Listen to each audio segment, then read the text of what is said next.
Welcome to JCPS. If you are watching this, you are a new MSD teacher in our district, and we are so happy and lucky to have you.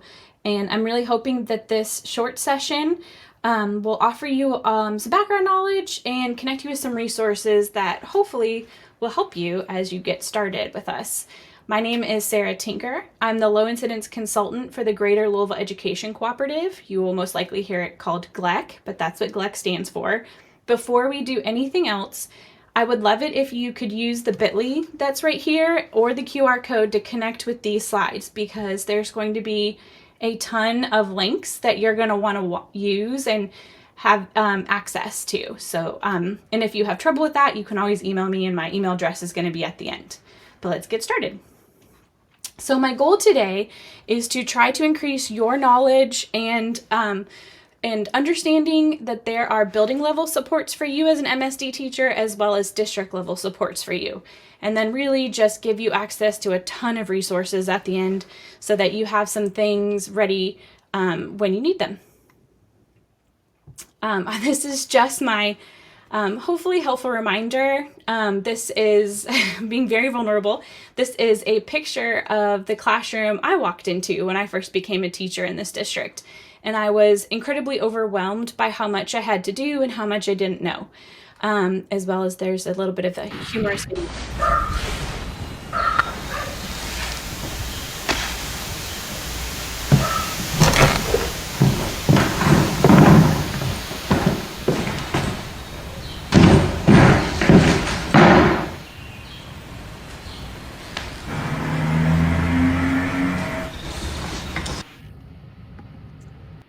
Just my personal and hopefully humorous way to let you know that if you are feeling overwhelmed in this moment, both in terms of what to do with your physical classroom, as well as the time that you are with students and all of your responsibilities that you're juggling, please know you are not alone. We all start here, and none of us do this alone.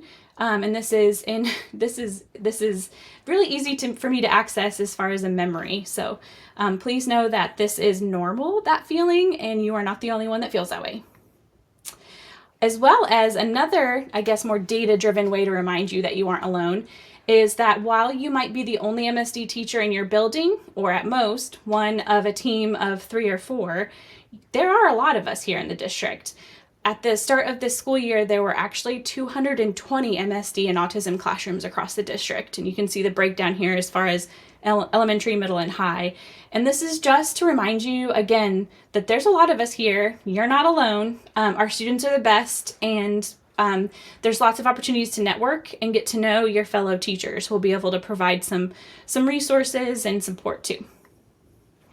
So let's start with your school team. And I really, honestly, this is meant to be an overview of these positions, as well as sometimes in our school system, we use a lot of letters when we should be explaining what these roles are to new people. And so I want to kind of have this for you as a starter. If you hear someone refer to them as your IC, that is your implementation coach. That person will be your go-to for anything involving IEP meetings, IEP prep, anything that you might need as far as getting connected that way and those types of responsibilities. They also likely would be a great person to go to if you are trying to troubleshoot, work through problems, come up with solutions. They are great people to get to know. It's also important to know who your OT and PT are that might be connected to some of the students on your caseload. An OT is an occupational therapist, and a PT is a physical therapist. You may have school years where you have no students on your caseload who have any of these as part of their support, or you might have some school years where half or more are connected. So it's good to know who these people are that are assigned to your school and your students. You also have an SLP in your building. That is speech language pathologist. They will be great partners.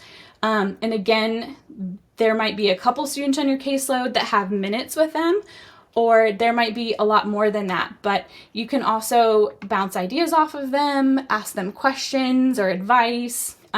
They are great partners in our schools. School psych is also important to know. That's the psychologist who will help you, especially during evals or re-evals while you are trying to gather data, try to understand where your student is at. And they, just like the other positions, have sort of a collection and list of schools that they're assigned to. So it's important to know which of the district school psychs are assigned to you. It's also important to get to know your BAC, which is your building assessment coordinator. They're the person who will help you kind of get organized for alternate assessment, as well as if you have any students in your classroom who are multilingual learners, if they have any sort of assessments that they are going through, that your BAC will be your point person for that. It's important for you to figure out who your supervising administrator is. It's most likely going to be an AP or an assistant principal, but it could be someone else. It's just important when you're new. If you don't know who this person is yet, you should try to make that part of your homework, as well as tracking down who all these other people are. Also, relatively new in the last couple of years, all of our schools are supposed to be connected to an MHP, or a mental health practitioner. These people are different from a counselor, and they are great partners as far as trying to look at the emotional and mental health of your students. So they can come up with ideas for social emotional learning, as well as if you have students who have more significant needs in that area, you might get to know this person pretty well. Some other support staff that are important for you to connect with is you should have had a new teacher or mentor assigned to you. So hopefully you've connected with that person already, as well as who the department chair for your ECE department at your school is. And I also always say 2 of the most important people at any school are your head custodian and your secretary, and who your attendance clerk is. So these are all meant to be teammates with you, people who will help you work through problems, as well as plan for progress and other things that you want to have happening in your classrooms.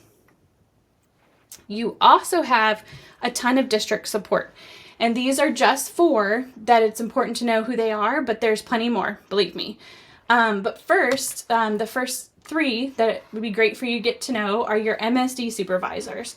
Caitlin Hobbs, Carly Phelps, and Samantha Howard are there to help you and connect you with all kinds of resources. I also can't recommend enough that you get connected with the MSD cadre meetings and the new MSD teacher cohort meetings. And I have links and some information for that at the end.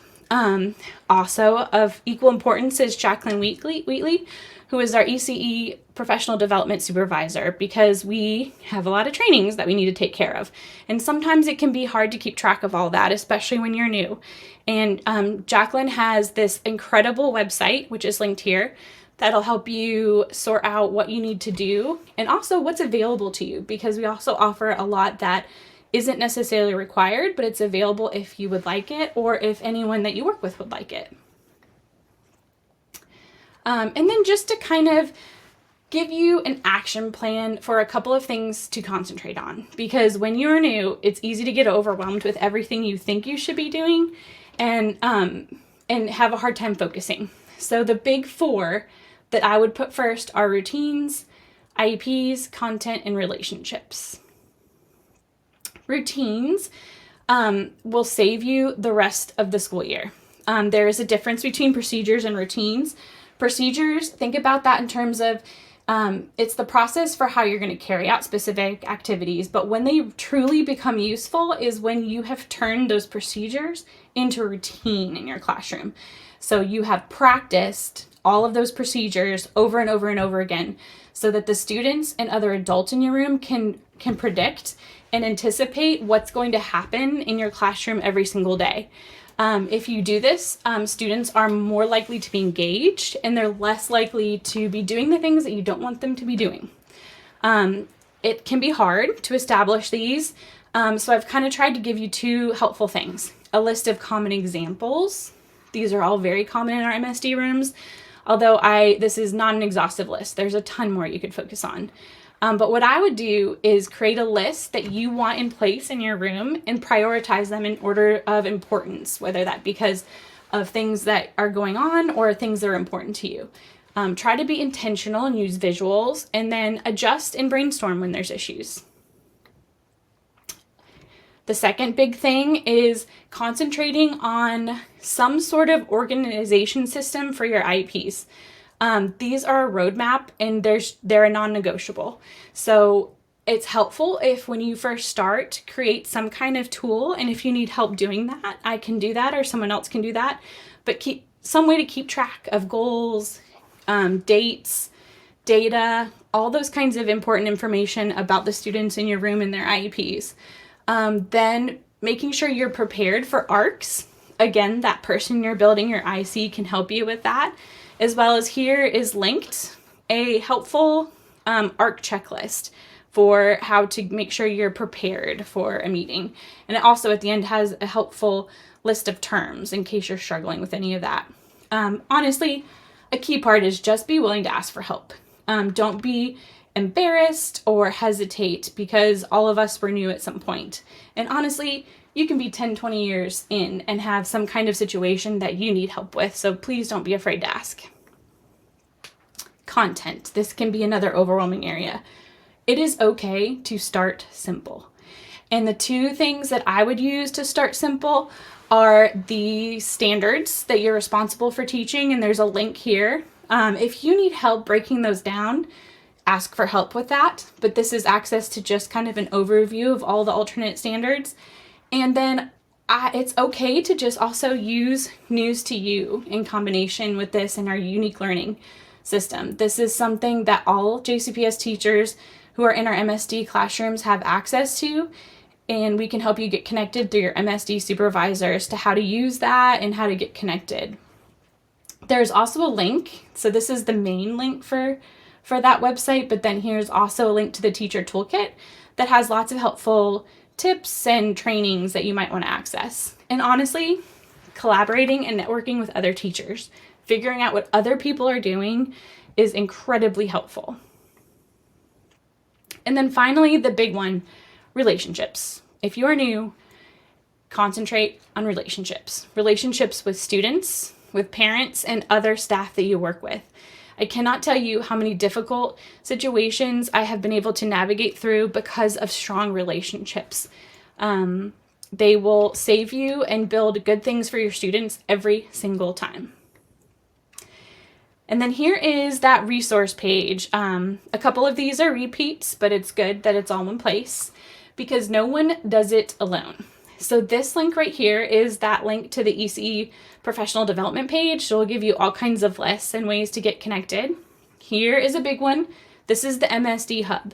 It's led and created by our MSD supervisors, but teachers across the district have contributed as well. It's got all kinds of stuff in there for you. This is that alternate assessment standards resource that kind of breaks down those standards and gives you some helpful tools. Here's that link to unique learning and News to You. Here is a request form. Our testing unit staff are incredibly helpful and knowledgeable, and they started a new thing a couple years ago where if you are new, you can request for them to come visit and they'll give you an overview of everything you're responsible for and how to get help with that. It's a great tool. So I can't recommend enough getting signed up for one of those visits. Right underneath it is their Google site, so you can take advantage of that as well. These two things right here are just reminders that you should really connect to those monthly cadre meetings as well as the new MSD teacher cohort meetings. I don't know what time of year you're watching this, so I didn't want to put the next one.